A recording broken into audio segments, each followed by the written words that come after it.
Computer memory and its types. Computer memory का मतलब होता है ये कंप्यूटर सिस्टम की एक स्टोरेज यूनिट होती है, ठीक है। Storage unit of a computer system जो कि यूज़ की जाती है डेटा को स्टोर करने के लिए, इंस्ट्रक्शन को स्टोर करने के लिए, या फिर किसी इन्फॉर्मेशन को स्टोर करने के लिए, या तो परमानेंटली या तो फिर टेम्परेली। एसेंशियल पार्ट होता है सीपीयू का, और एक सीपीयू और इनपुट आउटपुट डिवाइसेस के बीच का ब्रिज होता है या फिर लिंक होता है, ठीक है। इसको हम बाइट्स में मेजर करते हैं, केबी, टीबी, जीबी, एमबी। ये वॉलेटाइल भी हो सकता है, नॉन वॉलेटाइल भी हो सकता है। वॉलेटाइल का मतलब होता है कि जब हम कंप्यूटर को बंद कर देते हैं, ठीक है, जब पावर उसकी ऑफ कर देते हैं तो डेटा लूज़ हो जाता है उसमें से, ठीक है, डेटा खो जाता है। नॉन वॉलेटाइल में होता है कि अगर हमने पावर ऑफ कर भी दी, कंप्यूटर बंद कर भी दिया, ठीक है, तो भी डेटा उसके अंदर रिटेन ही रहता है, लूज़ नहीं होता है। Speed of memory directly affect करते हैं कंप्यूटर के परफॉर्मेंस को। मेमोरी एक ब्रेन ऑफ द कंप्यूटर, एक दिमाग होता है कंप्यूटर का, ठीक है, जो कि इंस्ट्रक्शन और डेटा को स्टोर करता है। ये टेम्परेरी होता है और परमानेंट भी हो सकता है, परमानेंट स्टोरेज यूनिट दोनों हो सकते हैं। एनेबल करता है फास्ट एक्सेस। कंप्यूटर मेमोरी एक स्टोरेज डिवाइस होता है कंप्यूटर का, जहाँ पे डेटा, प्रोग्राम, इंस्ट्रक्शंस स्टोर होते हैं टेम्परेरी टाइम के लिए या फिर परमानेंटली टाइम के लिए भी, ताकि हम प्रोसेस कर सकें। Types of memory: primary memory, secondary memory, tertiary memory, virtual memory.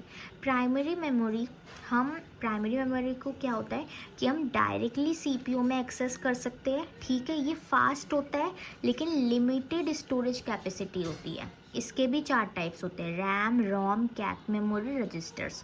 RAM की full form random access memory होती है। रैम हमारी वॉलेटाइल होती है, जैसा मैंने मतलब सोचा है, data lost when power is of.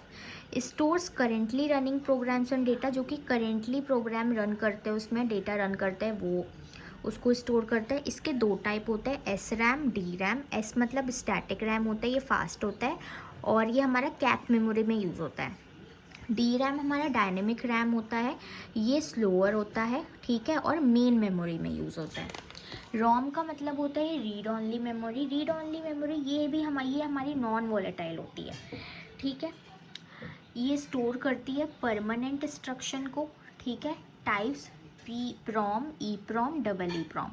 Prom का मतलब होता है प्रोग्रामेबल रीड ऑनली मेमोरी, इसका मतलब erasable programmable read only memory, इसका electrically erasable programmable read only memory, ठीक है।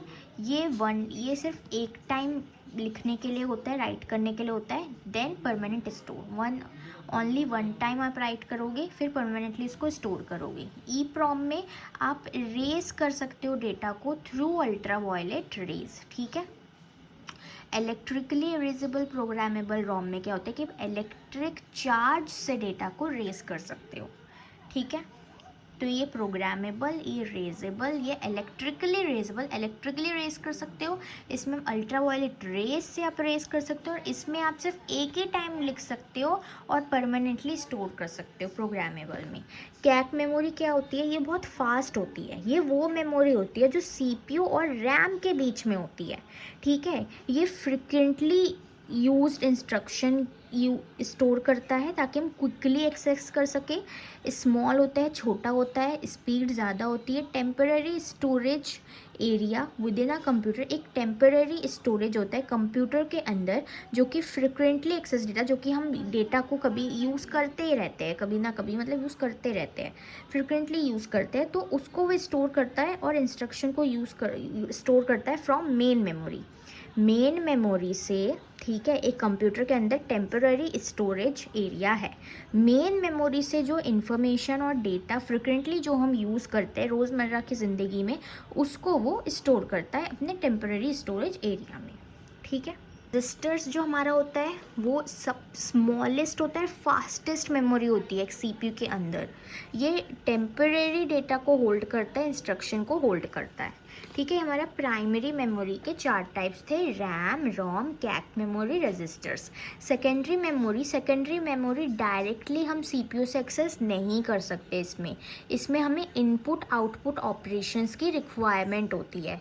साइज़ में बड़े होते हैं लेकिन स्लो होते हैं प्राइमरी मेमोरी से, ठीक है, क्योंकि वो तो ओरिजिनल है, ये सेकेंडरी मेमोरी है तो ऑफकोर्स स्लो होगी, डुप्लीकेट कभी फास्ट थोड़ी होता है, ठीक है। अब इसके जो टाइप्स होते हैं एग्जाम्पल, एक तो magnetic drive, optical drive, flash drive. Magnetic drive एक स्टोरेज डिवाइस है जो कि मैग्नेटिक फील्ड्स का यूज़ करता है रिकॉर्ड या फिर रीड करने के लिए डेटा को, ठीक है। ये जो मेटल की डिस्क आती है ना, हार्ड डिस्क आती है, हम कंप्यूटर के अंदर लगाते हैं, वो हमारी चलती है ऐसे, वो मैग्नेटिक फील्ड्स का यूज़ करती है रिकॉर्ड या फिर रीड करने के लिए डेटा को। ऑप्टिकल ड्राइव ये वो डिवाइस होता है जो कि लेज़र लाइट का यूज़ करता है रीड करने के लिए या फिर डेटा को राइट करने के लिए ऑप्टिकल डिस्क में, जैसे सीडी, डीवीडी, ठीक है। ये हम यूज़ कर सकते हैं मूवी देखने के लिए, फाइल्स को बैकअप करने के लिए, ठीक है। फ्लैश ड्राइव क्या होती है, वो छोटी होती है और पोर्टेबल स्टोरेज डिवाइस होता है, ठीक है, हम मतलब कैरी कर सकते हैं, जो कि फ्लैश मेमोरी यानी कि इलेक्ट्रॉनिक मेमोरी चिप्स का यूज़ करता है इंस्टेड ऑफ मूविंग पार्ट्स। किसी भी पार्ट्स को यूज़ ना करके एक मेमोरी चिप होती है, छोटी सी इलेक्ट्रॉनिक मेमोरी चिप, उसके अंदर सारा डेटा स्टोर होता है मेमोरी चिप के अंदर, और इलेक्ट्रॉनिकली हम एक्सेस कर सकते हैं उसको। तो मैग्नेटिक एक हार्ड डिस्क होता है, ठीक है, मैग्नेटिक फील्ड का यूज़ करते हैं डेटा को स्टोर करने के लिए, रिकॉर्ड करने के लिए। ऑप्टिकल ड्राइव ये लेज़र लाइट का यूज़ करती है रीड और राइट करने के लिए, जैसे कि सीडी, डीवीडी, मूवी वॉच करते हो, फाइल्स बैकअप करके रखते हो। फ्लैश ड्राइव यानी कि इस इलेक्ट्रॉनिक मेमोरी चिप जिसके अंदर डेटा स्टोर होता है, ठीक है, आप इलेक्ट्रॉनिकली फिर उसको एक्सेस कर सकते हो। टर्शरी मेमोरी हमारी होती है जो बैकअप के लिए यूज़ होती है, ठीक है, जैसे हमारा गूगल फोटोज़ होता है ना, तो यानी कि बैकअप के लिए यूज़ होती है और लार्ज अमाउंट ऑफ डेटा को अर्कीव या फिर बैकअप करने के लिए होती है। एग्जाम्पल हमारी क्लाउड स्टोरेज। वर्चुअल मेमोरी ये हार्ड डिस्क का ही पार्ट होता है, हार्ड डिस्क का पार्ट होता है वर्चुअल मेमोरी, जो कि एक रैम की तरह काम करता है, एक रैम की तरह काम करता है। जब हमारा फिजिकल रैम फुल हो जाता है, random access memory, physical RAM जो ओरिजिनल रैम है वो फुल हो जाती है, तो हम एक हार्ड डिस्क का पार्ट होता है जिसे हम एज ए रैम की तरह यूज़ करते हैं। रैम से स्लो होता है लेकिन हेल्प करता है लार्ज प्रोग्राम्स को रन करने के लिए, यानी कि ओरिजिनल रैम का काम चलाओ वर्जन। तो कंप्यूटर मेमोरी कोर कंपोनेंट होता है कंप्यूटर आर्किटेक्चर का, डेटा इंस्ट्रक्शंस दोनों को स्टोर करता है प्रोसेस करने के लिए। डिफरेंट टाइप्स ऑफ मेमोरी होती है जो कि एक साथ काम करती है ताकि हम कंप्यूटर के फंक्शंस को एफिशिएंटली इंश्योर कर सके। एक मेमोरी के बिना कंप्यूटर कभी ऑपरेट नहीं कर सकता। क्लाउड कंप्यूटिंग क्या होती है? क्लाउड कंप्यूटिंग होती है कि हम इंटरनेट का यूज़ करते हैं कंप्यूटिंग सर्विसेज को डिलीवर करने के लिए, जैसे storage, servers, networking, database, software. Instead of buying your own hardware और सॉफ्टवेयर, आप अपना अलग से हार्डवेयर और सॉफ्टवेयर ख़रीदने की बजाय आप इन सर्विसेज को यूज़ कर सकते हो ऑनलाइन, और जो आप यूज़ करते हो सिर्फ उसका पैसा पे कर सकते हो जो आप यूज़ करते हो। मतलब cloud is equal to renting IT resources from the internet instead of owing them. IT resources को इंटरनेट से रेंट पे लेना, उसको ख़रीदना नहीं। फ्लो चार्ट, जो यूज़र या क्लाइंट है वो क्लाउड सर्विस मॉडल्स लेता है, ठीक है। क्लाउड सर्विस मॉडल्स हमारे 3 टाइप के होते हैं, infrastructure as a service IaaS, then PaaS platform as a service SaaS software as a service. Infrastructure एक पूरा इंफ्रास्ट्रक्चर वो रेंट पे लेता है, प्लेटफॉर्म एक रेंट पे लेता है और सॉफ्टवेयर एक रेंट पे लेता है। देन हमारा डिप्लॉयमेंट मॉडल्स आते हैं, इसके भी 3 टाइप होते हैं, या तो पब्लिक, प्राइवेट, हाइब्रिड। या तो सबके लिए इंफ्रास्ट्रक्चर है, सबके लिए प्लेटफॉर्म है, सबके लिए सॉफ्टवेयर, या फिर प्राइवेटली आप उसको फिर रेंट पे लेते हो, सिर्फ आपको मिलेगा infrastructure, platform, software. Then hybrid यानी कि पब्लिक प्राइवेट दोनों आ जाते हैं, इसमें प्राइवेट भी मिलेगा और पब्लिकली भी होता है। फिर क्लाउड रिसोर्सेज जो हमें मिल जाते हैं, या कि storage, software, servers, network.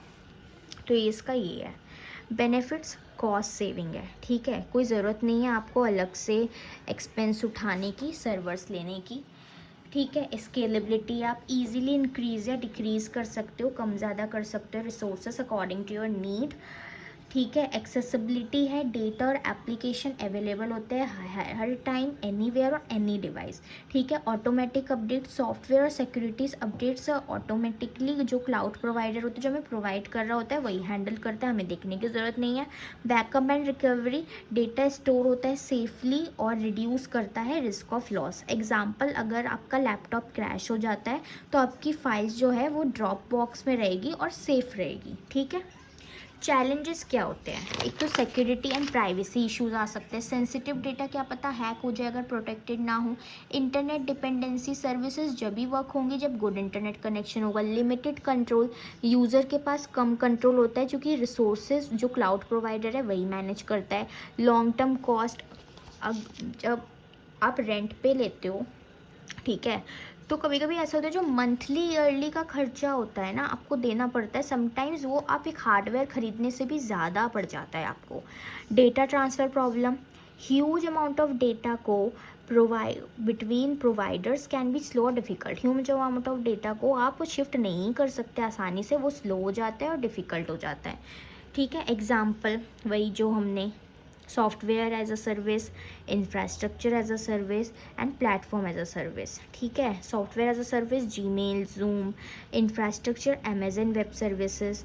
Then हमारा as a service Google app engine. तो क्लाउड कंप्यूटिंग ने चेंज किया टेक्नोलॉजी कैसे वर्क कर, टेक्नोलॉजी के काम को। Flexibility, scalability, cost saving provide करती है। That is why companies, students, individual बहुत ज़्यादा इसको यूज़ करते हैं। बट चैलेंजेस भी आते हैं जैसे कि security issues, internet dependency, hidden cost, तो केयरफुली मैनेज करना चाहिए।